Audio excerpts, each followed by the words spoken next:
네, 안녕하십니까 여러분. 허인쌤 이동원입니다.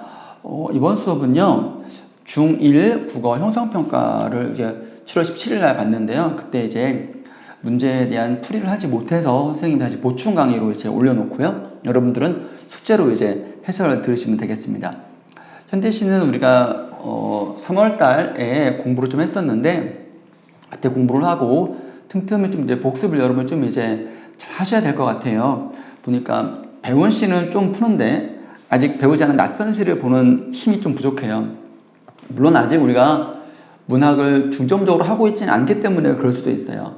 그러니까 이번 시험을 계기로 여러분들이 꾸준하게 문제를 좀 보고 시를 좀 공부하면 좋겠다. 그래서 선생님이 좀 이제 방안을 좀 만들어 볼게요. 자, 그러면 해설 한번 들어가 보겠습니다. 가시는 먼 훗날이라는 시여서요. 님에 대한 그리움을 반어법으로 표현하는 시입니다. 나시는 처음 보죠? 나시는 낙화라는 시인데요. 꽃이 떨어지면 이별이죠. 그렇지만 이별이 아니라 그건 또 다른 축복일 수 있어요. 왜냐하면 꽃이 떨어져야 열매를 맺을 수 있으니까요. 그래서 아픈 만큼 성숙한다라는 그런 인생의 어떤 진리를 얘기하고 있는 것입니다. 비록 아프지만 더 큰 성숙을 위해 이 아픔쯤은 견뎌낸다. 뭐 이렇게 볼 수 있습니다. 이렇게 살펴보고 26번 살펴볼게요. 글, 가의 화자에 대한 설명으로 가장 적절한 것은 반성하고 있다, 후회하고 있다, 원망하고 있다, 긍정적 인식이다. 아니죠. 이별한 상황에 처해 있다. 맞습니다. 그러니까 그때의 잊었노라고 말할 거니까 지금은 이별했지만 계속 그리워하고 당신과 만났을 때 그때 잊었다, 진짜 잊었다라고 말하지는 않는 것이죠. 그래서 반어법 해가지고 5번 되겠고, 가의 성격, 내용 파악 정도로 살펴보면 되고요. 비판과 냉소 차갑게 비웃는 건데 적절하지 않고요. 그리고 희망적이다, 좀 그렇죠? 애상적이다, 좀 슬픈 거예요. 민요적은 우리가 이렇게 먼 훗날 당신이 찾으시면 해서 삼음보, 특히나 이제 이 시를 쓴 김소월 시인 같은 경우는 민요적인 율격을 많이 쓰셨죠. 애상적이라는 건 좀 슬프다라는 것이기 때문에 이것이 정답이 되겠습니다. 향토적이다라는 말은 좀 이제 시골스러운 분위기, 우리가 진달래꽃 같은 경우, 같은 시인이 쓴 진달래꽃 같은 경우는 영변, 약산 뭐 이런 말 나오죠. 회상적은 과거에 대한 얘기예요. 과거를 다시 소환하는 것. 의지, 저항. 우리가 이육사 시인의 광야라는 시를 보면 이렇게 나오죠. 28번 볼게요. 18번. 이 글의 가의 당신에 대한 설명으로 가장 적절한 것은 화자가 우러러본다. 그리워한 대상이다. 아, 그렇죠. 자, 그리워하고 있죠. 그리다가 잊었노라. 어제도 오늘도 아니 있고 모른다 그때 잊었노라 라고 말할 거라는 거죠. 진짜 잊었다고 말할 수 있을까요? 그때 만났을 때 헤어져 있다가 만났는데 잊었다라고 말할 수 있을까요? 그래서 속마음과 반대로 표현한 반어법이라고 했었지요. 자신의 모습을 투영했다라는 말은 자신의 모습을 집어넣었다. 자신의 모습이다. 이런 건데 다르죠. 말하니 헌신과 희생을 외면한다. 외면하는 거 확인할 수 없습니다. 말하는 이가 헌신과 희생을 했다라고 보기도 어렵죠. 깨달음 교훈은 더더군다나 확인할 수 없고요. 28번은 2번. 29번 보겠습니다. 가에서 운율이 느껴지는 이유. 운율은 우리가 반복되는 요소를 찾으면 운율인 거예요. 모두 고르면 모든 행의 끝에 같은 글자가 놓인다라고 했네요. 모든 글의 끝에 같은 글자가 놓인다. 노라 있고 노라 했는데 여기에 면 있지만 아니 있고는 확인할 수가 없잖아요. 이거는 이제 그래서 A가 아닌 겁니다. A 지우고 B를 볼까요? 첫 번째 연이 마지막 연에서 다시 반복된다. 이거는 우리가 수미상관인데 수미상관이라고 보기 어렵죠. 수미상관 아닙니다. 그럼 이제 B도 지우면 정답은 5번 되겠네. 미안해요. 너무 쉽게 풀어서. CDE. 사문보다, 사문보. 오늘도, 어제도, 아니 있고, 맞고요. 334다. 글자수. 어제도, 세 글자. 오늘도, 어제도, 아니 있고. 그래도 당신이 나무라면. 이니까 확인되죠? 뭐뭐 하면, 뭐뭐 한노라. 비슷한 문장 구조가 반복된다. 4년은 아니지만 1년, 2년, 3년에서는 확인할 수 있죠. 그래서 1년, 2년, 3년에서는 확인 가능하다. 30번 보겠습니다. 그 가에 나타나는 화자의 표면적, 내면적 심리로 적절한 것은 겉과 속이 어떨까요? 겉은 임을 이제 잊었다라고 말하지만 속은 잊지 못했다. 그런 거니까 우리가 이거를 반어라는 표현 기법으로 이해할 수 있겠죠? 4번. 31번. 가의 A와 같은 표현에서 얻을 수 있는 효과. 가의 A가 잊었노라 반어적인 거죠. 모두 고르면 주제를 전달한다. 직접적이라는 건 좀 그렇죠. 간접적이죠. 아, 잊지 못하고 있구나. 이런 것을 넌지시 알 수 있는 것이죠. 단호하다라고 말하기 어렵죠. 화자의 심리를 간절하게 표현했다. 뭐 잊었노라라는 표현이 잊었다 뭐 이런 거니까 잊을 수 없다라는 속마음을 이렇게 표현한 거니까 간절하다 볼 수 있겠죠. 그 다음에 4번. 직설적으로 표현하기 어려운 애절한 감정을 효과적으로, 그래요, 간접적으로, 반어적으로 가능합니다. 그 다음에요. 그래서 정답은 3번, 4번 되겠습니다. 간접적으로 대상의 잘못을 비판은 아니죠. 32번 보겠습니다. 나의 화자가 바라보고 있는 장면으로 알맞은 것은, 화자가 지금 다른 장면이 어떤 건가요?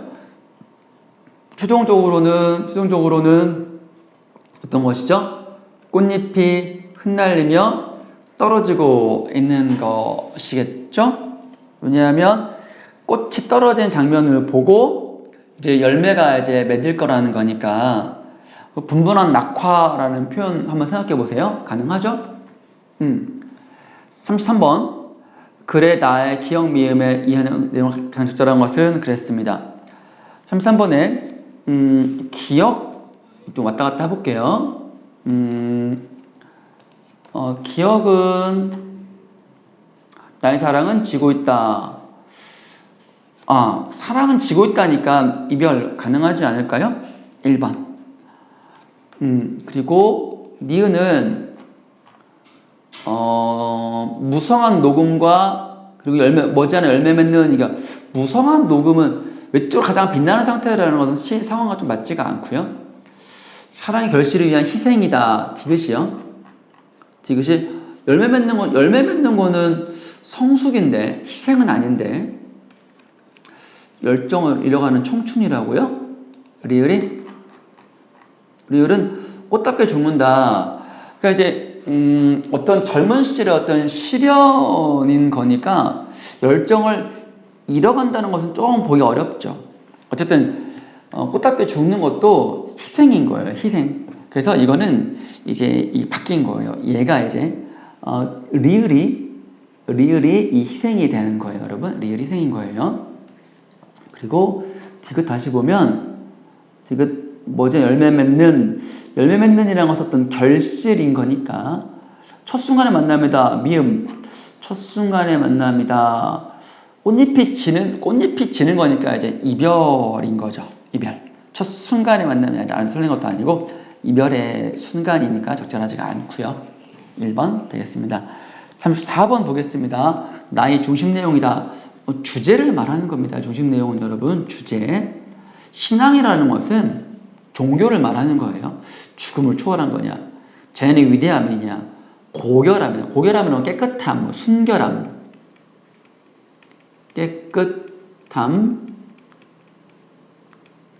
순결함 뭐 이런 거예요. 헤어진 임에 대한 간절한 그리움이냐, 이별의 아픔을 통한 영혼의 성숙이냐. 그래서 꽃이 떨어지면 열매가 맺어요. 또 지는 거는 좀 이제 이별이지만 열매를 통해 더 큰 사랑으로 다가오는 거니까 이것이 정답입니다.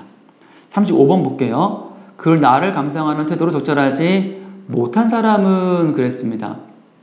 준서가 그랬네요. 샘터에 물 고이듯에서는 추상적인 개념을 눈에 보이는 전경이다. 샘터에 물 고이듯 뭐라 그랬나? 나의 샘터에 물 고이듯 성숙하는 내 영혼의 슬픈 눈이다. 어떤 샘터에 물이 고이는 거는 구체적인 건데 추상적 개념이라는 것은 어떤 인생의 성숙이니까 눈에 보이는 게 아니잖아요. 그러니까 이 설명은 괜찮죠. 화자는 자연현상을 꽃이 피고 지고 열매짐이다. 단계적이다. 그렇죠. 단계적이란 말은 순서니까 순서상으로 꽃이 피고 지고 열매 맺고 하는 것이죠. 괜찮고. 3번 수민이가 뒷모습은 얼마나 아름다운가 해서 이별에 대한 말하는 부정적이다. 아니에요.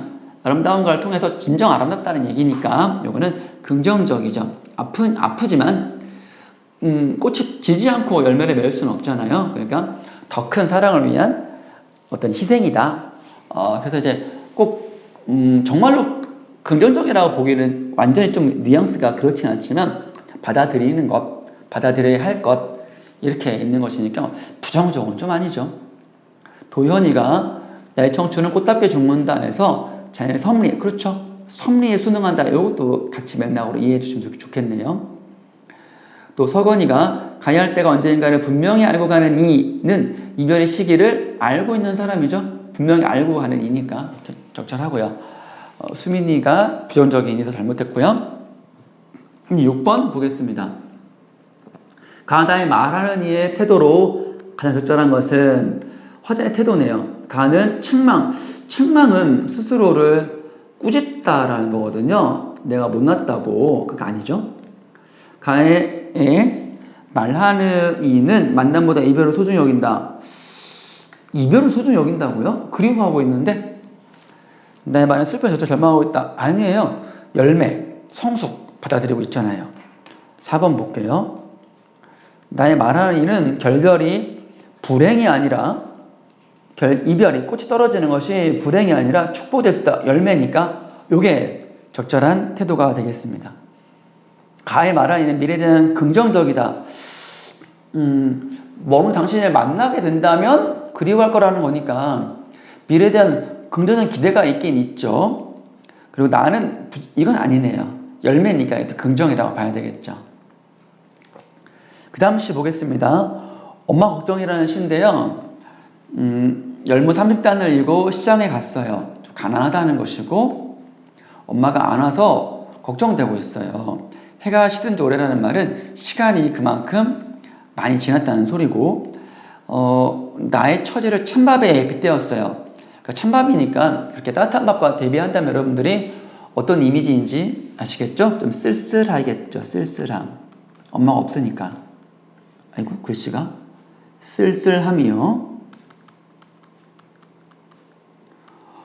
쓸쓸이래. 쓸쓸함. 천천히 숙제를 해도 엄마가 안 오시네. 반복되고 있네요. 엄마 안 오셔가지고 좀 힘든가 봐. 배추잎 같은 발소리. 그러니까 배추잎 같은 발소리는 힘 있는 발소리가 아니라 하루 종일 이제 시들었을 테니까 힘든 발소리겠죠. 엄마의 하루 종일 일해가지고 지친 힘든 발소리가 타박타박 안 들려요.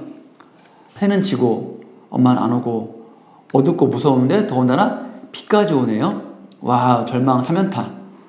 금간창틀이니까 가난한 거예요. 집이 수리를 못하고 있는 거야. 혼자 엎드려 훌쩍거렸어요.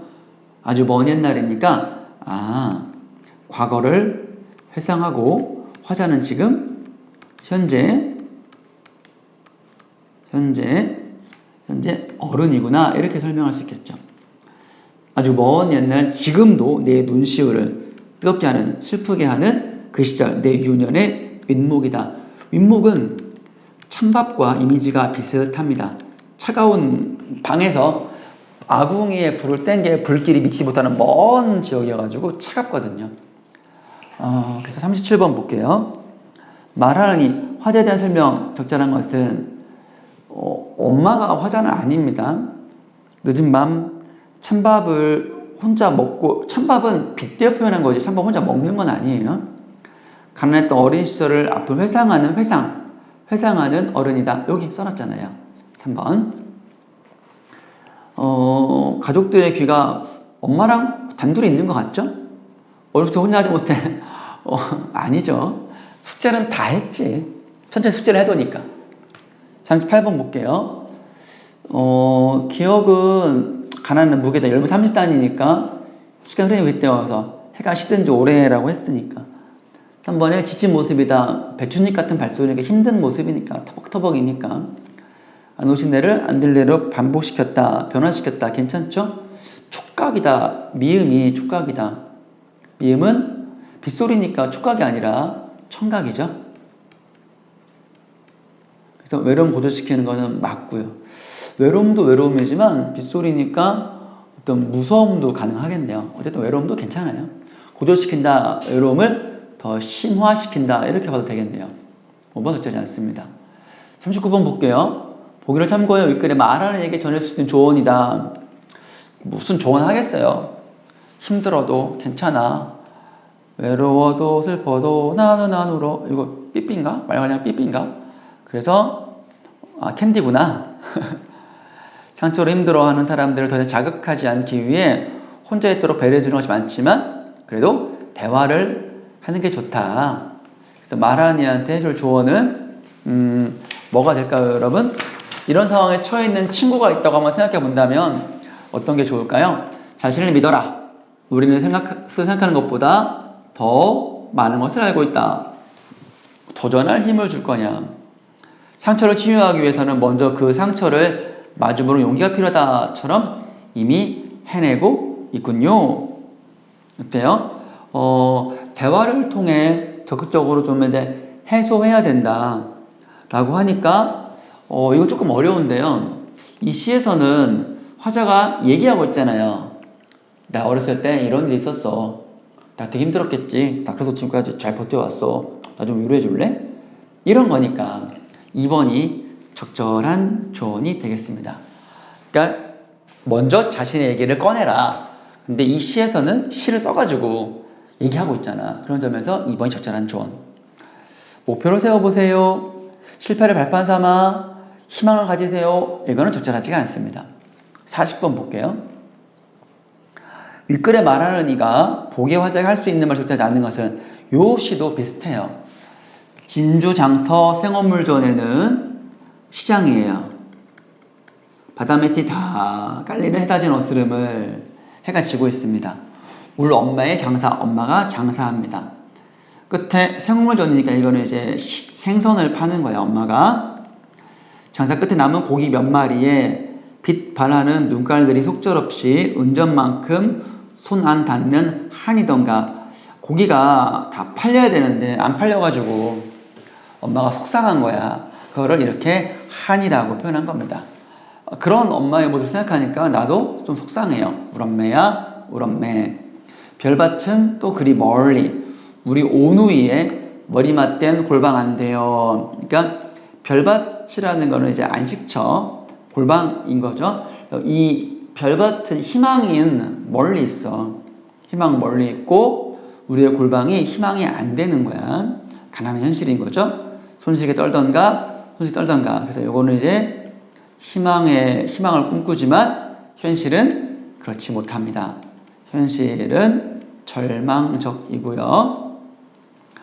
진주 남강 막다 해도 오명가명 왔다 갔다 신새벽 깜깜한 새벽에 별빛이나 보던 것을 그 엄마는 새벽에 나가서 밤에 오니까 강의 모습이 푸른지 안 푸른지 알 수가 없는 거죠. 힘든 현실이네요. 우리 엄마의 마음은 어떠했을꼬. 달빛 받은 옹기전에 옹기들 같이 마치 글썽이고 글썽이는 것은 이제 눈물을 글썽이는 거죠. 엄마도 많이 힘들었을 거예요. 새벽에 나와서 밤에 오니까 자식 걱정하는 거 얼마나 심했겠어요? 그런 거에 대한 얘기입니다. 그래서 40번은 윗글에 말하는 이가 보기 화제 할 수 있는 말로 적절하지 않은 것을 보니까 우리 어머니 잘 고단했던 것은 가난 때문이었습니다. 맞죠? 당신은 누이와 함께 오누이라고 했으니까 나는 혼자였으니까 좀 괜찮았겠군요. 당신은 추위로 힘들었군요. 저는 어두운 밤의 빛까지 그래서 여기 손씨 떨던 가니까 가능하죠. 4번 당신도 저처럼 그 시절 어머니 하늘 스스로의 상처보다 더 깊이 해려 계셨던 거군요. 스스로의 상처는 나와 있지 않은데 그냥 이 추억에서라는 시는 어머니의 한에 대한 얘기만 하고 있지. 나의 아픔에 대해서는 얘기 안 하고 있는데 그 앞에 있던 그 앞에 우리 보기 윗글에 말하는 이 어디야 여기 이 시는 엄마 걱정이라는 시에서는 나도 힘들었거든. 어린 시절 내 눈씩 뜨겁게 하는 거니까 나도 힘들었거든. 그래서 여기서는 말하는 스스로의 상처가 나와 있긴 해요. 그렇지만 이 추억에서에서는 화자의 어떤 상처는 나와 있지 않고 어머니의 한만 나와 있으니까 적절하지가 않겠네요. 네.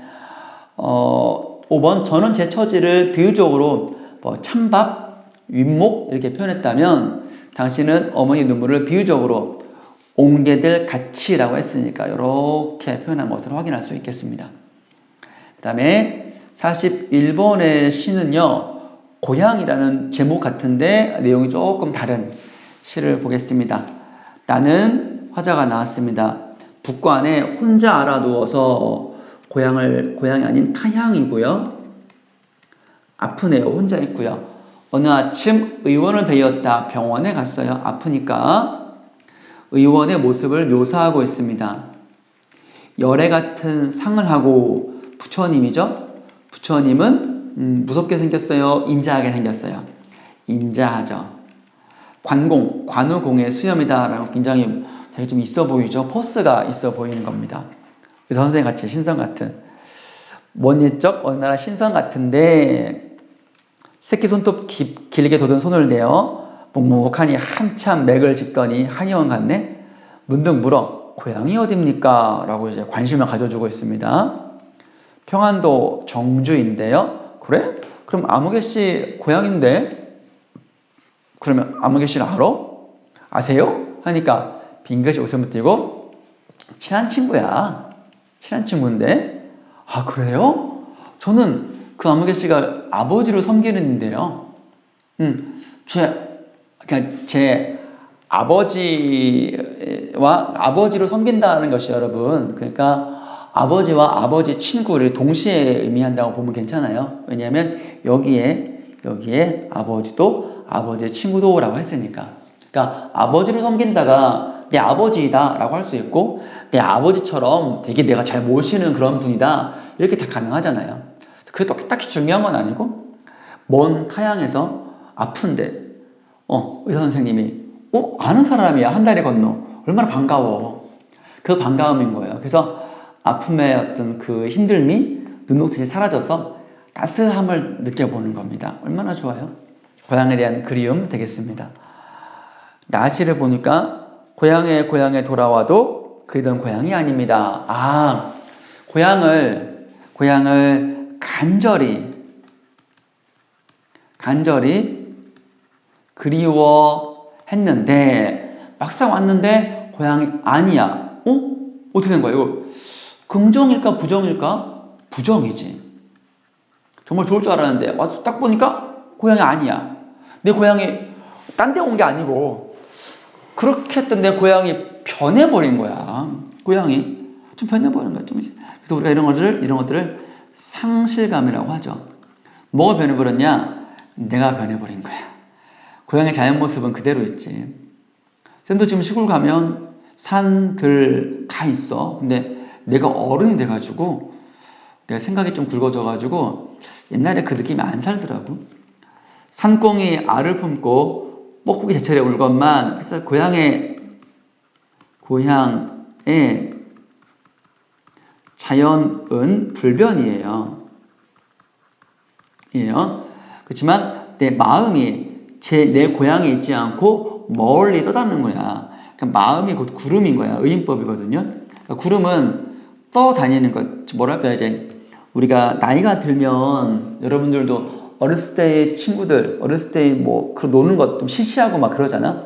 뭔가 새로운 걸 추구하려고 하고.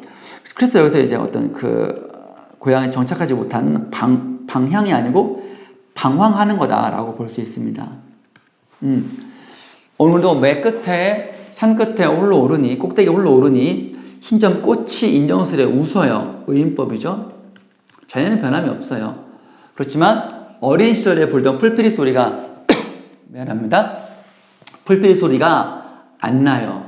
메마른 잎에 씁이 있어요. 씁쓸해요. 어렸을 때 그 추억이 이제 안 돋는 거지. 다시 한번 고향에 돌아와도 그래도 하늘만이 노푸르구나. 자연만 변함이 없고 나는 고향에 적응하지 못하겠구나. 해서 고향을 또 떠나죠. 사실 1번 보겠습니다. 가와 나를 비교한 것, 적절한 것은 모두 고향에 돌아왔다. 나는 돌아왔지만 가는 돌아오지 않았습니다. 현실에 존재하지 않는 곳이다. 그렇지 않습니다. 다 존재하는 곳이죠. 가는 현실의 고향이고 나는 기억 속의 고향이다. 아니요. 둘 다 현실의 고향이겠죠. 4번 고향의 정을 느끼고 상실감 느낀다. 맞습니다. 아버지의 친구인 의사 선생님한테서 고향의 정을 느끼는 거죠. 상실감, 고향이 아니로뇨 그랬으니까 4번 괜찮고요. 사람과의 만남에서 자연물을 통해서 고향의 정을 회복한다. 요거는 맞는데 의원과 만났잖아요. 자연물을 통해서 회복하진 않아요. 회복하지 못합니다. 자연을 통해서도. 42번 갈게요. 가에 대한 설명 적절한 것은 그랬습니다. 몸이 아파 고향을 돌았다. 아니요. 병원에 갔죠? 청각적 이미지다 그랬는데 청각적 이미지는 소리니까 나와 있지 않죠? 대화 형식이다. 그렇죠? 고향이 어딥니까? 정주인데요. 아무튼 고향인데? 알아요? 그러니까 대화 형식이 맞죠. 낯설음 비유적으로 표현할 때 낯설음은 아니에요. 되게 뭐랄까 신성 같은 그런 느낌인 거니까 낯설음보다는 어떤 반가움과 친근감이라고 봐야 되겠죠. 역시 할아버지 같은 그런 느낌. 타영에서 고향 사람은 아니죠. 네. 4번 가에 말하니 정서와 거리가 먼 것은 어떤 반가움, 고향에 대한 그리움 정도 되지 않을까요? 그래서 1번의 사양이라는 말 자체가 고향을 그리운데 고향을 그리워함이 되기 때문에 맞죠? 어질고 고운 그들 맨남새도 케어 오리 집집마다 깻잎마다 봄을 씹고 사는 마을 내 고향입니다. 감았던 그 눈을 뜨면 마음도로 애젓하오. 꿈에서 고향을 생각하고 눈을 감으면서 고향의 모습을 생각하고 눈을 뜨면 고향의 모습이 사라져서 슬프다라는 소리입니다. 고향에 대한 그리움이 제목을 통해 확인할 수 있고요. 2번 보니까 교실은 찬란한 보석밭이다. 너희들의 빛나는 이름을 부르면 하나씩 깨어나는 사파이어, 에메랄드, 다이아몬드다. 교실인 거 보니까 어떤 그 아이들에 대한 선생님으로서 아이들에 대한 마음인 거죠. 학생들에 대한 선생님의 마음이 되게 뭐랄까 학생들을 보석처럼 대하는 거니까 좋네요. 저도 여러분들을 보석처럼 대해야 되는데 그렇지 못하네요. 미안합니다. 3번 이거는 그리스입니다. 고향은 그리스입니다. 그러니까 끝났죠. 향수라는 말 자체도 향수병 하면은 고향을 그리워하는 거예요. 제목을 통해서 그냥 바로 갈 수 있습니다. 넓은 벌 동쪽 끝으로 옛 이야기 지줄대는 이야기하는 실개천이 휘돌아 나가고 실개천이 보입니다. 벌판도 보이고요. 얼룩배기 황소가 게으른 울음을 울은 그곳입니다. 그곳이 바로 고향인데 차마 꿈엔들 이칠리야 잊을 수가 없다라는 서리법 되겠습니다. 5번 진달래 먹고 물장구 치고 다람쥐 쫓던 어린 시절에 노랫말이네요. 눈사람처럼 커지고 싶던 그 마음 내 마음 아름다운 시절은 꽃잎처럼 흩어져 다시 올 수 없지만 잊을 수는 없어라. 꿈이었다고 가버렸다고 안개 속이라도 잊을 수는 없다. 그리움이죠. 그래서 2번 적절하지 않습니다. 44번 볼게요. 보기를 참고하여 기억을 이해한 것으로 적절하지 않은 것은 기억이 뭐죠? 여기 있네. 기억이 의원이네요. 의사 선생님에 대한 얘기네요. 8가지 의원 중 그중 제1은 심의, 마음심, 의사의로 친다. 심의란 대하는 사람으로 하여금 늘 마음의 안정을 편안케 하는 인격을 지닌 인물로 병자, 환자죠. 여기서는 그 의원의 눈빛만 보고도 마음의 안정을 느끼는 경지로서 그건 의원의 병자에 대하여 진실로 긍휼히, 이거는 안쓰럽게 여기는 마음가짐이 있고서야 가능한 품격이다. 마음 심자, 심의 이오니까 이렇게. 그러면 이 의사 선생님 이 시에서 의원도 딱 되게 편안함을 느꼈잖아. 그러니까 심의로 볼 수 있겠네요. 낯선 곳을 떠도는 나의 외로운 처지를 바로 알아본 거야. 그랬겠죠. 바로 딱 척하면 척한 것이죠. 빙긋이 웃음을 띤 모습에서 따뜻히 인정으로 나를 안심시켜주고 있죠. 3번 보겠습니다. 열애와 신선 같은 인상으로, 열애와 신선이 되게 푸근한 인상이죠. 나의 마음과 정신을 위로해준다. 괜찮죠? 나에게 고향이 어디냐 보다 어디가 어떻게 아프냐를 먼저 물었어야지. 에이, 고향 어디냐 해가지고 마음이 더 풀어졌잖아. 괜찮죠? 결과적으로 괜찮았지만 이게 좀 그렇다. 아픈 몸으로 고향을 그리워하는 나에게 고향의 정을 느끼게 배려해줬다. 그렇죠. 마지막 번 이 시는 가난하다고 해서 외로움을 모르겠는가? 가난하다고 해도 외로움을 압니다. 가난하다고 해서 아무것도 모르는 존재가 아니라 가난해도 인간의 정을 다 느껴요. 너 헤어져 돌아오는 눈 쌓인 골목길에 새파랗게 달빛이 쏟아지는데 시각. 두려움이 없겠는가? 두려움이 있어요. 2점을 치는 소리, 새벽입니다. 새벽 한 2, 3시쯤 돼요. 방범대원 호각소리, 도둑이 있나? 빼밀며 소리에 눈을 뜨면 멀리 육중한 기계 굴러가는 소리. 공장 노동자인가 보다. 공장에서 일하는 노동자인가 보다. 가난해서 그리움을 버렸겠는가? 그리움이 있어요. 어머니 보고 싶소. 수없이 뇌어 계속 중얼중얼 대보지만 집 뒤 감나무에 까치바보로 하나 남았을 새빨간 바람 소리도 그려보지만 갈 수가 없죠. 가난하다고 해서 사랑을 모르겠는가? 압니다. 내 볼에 와닿던 네 입술의 뜨거움은 촉각이겠죠? 사랑한다고 반복하고 있네요. 속상이던 네 숨결, 돌아서는 내 등 뒤에 터지던 네 울음, 가난하지만 다 버려야 됐네요. 안타깝네요. 그래서 화자에 대한 설명으로 적절한 것은 고른다면 과거 삶을 돌아 반성하고 있다. 아니요. 미래된 낙관적? 아니요. 현재 상황에 대한 화자의 서글픈 심정이다. 그렇습니다. 다 버려야 되니까 서글프죠. 대결의지? 아니요. 해결할 수 있나요? 아니요. 없습니다. 자, 여러분 여기까지 현대시 문제 20문제 해설을 했고요. 계속 시에 대한 감각을 익혀주시기 바랍니다. 이렇게 하겠습니다. 본 수업 시간에 만나요. 수고했습니다.